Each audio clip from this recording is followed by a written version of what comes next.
की खिचड़ी में भगवान को लगा स्वाद।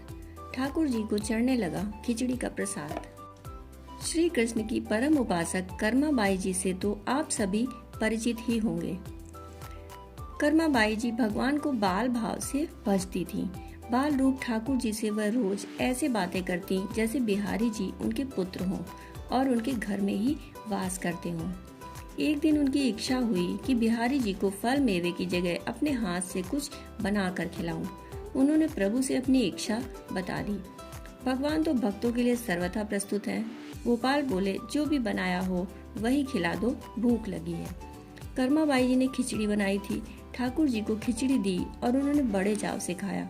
कर्माबाई जी पंखा जलने लगी कि कहीं गरम गरम खिचड़ी से ठाकुर जी का मुंह न जल जाए।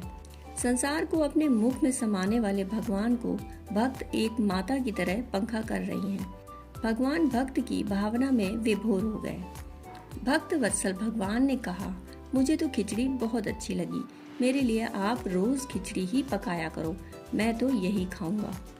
कर्माबाई जी रोज सुबह उठती और सबसे पहले खिचड़ी बनाती।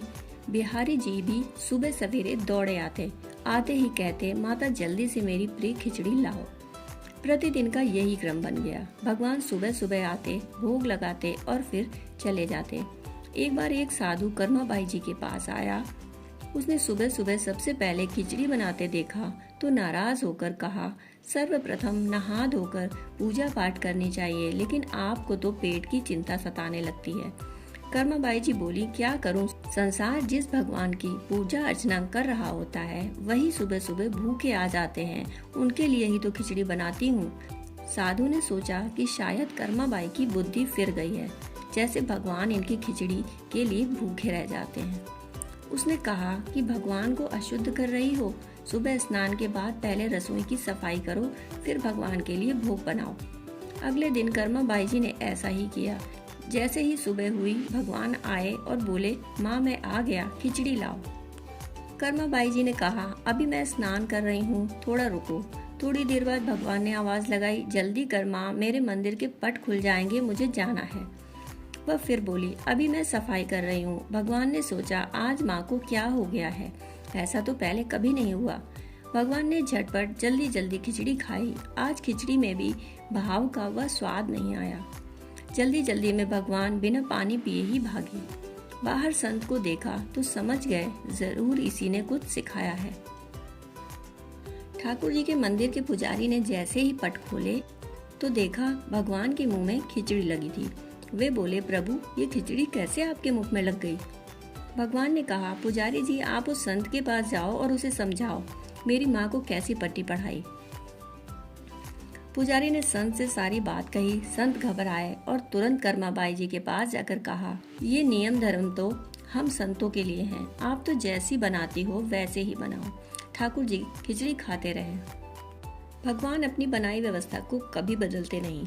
सो एक दिन कर्माबाई जी के भी प्राण छूटे। उस दिन भगवान बहुत रोए। पुजारी ने पट खोला तो देखा भगवान रो रहे थे।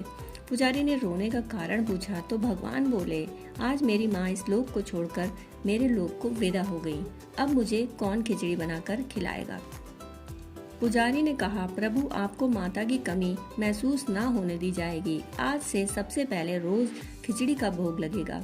इस तरह आज भी जगन्नाथ भगवान को खिचड़ी का ही भोग लगता है।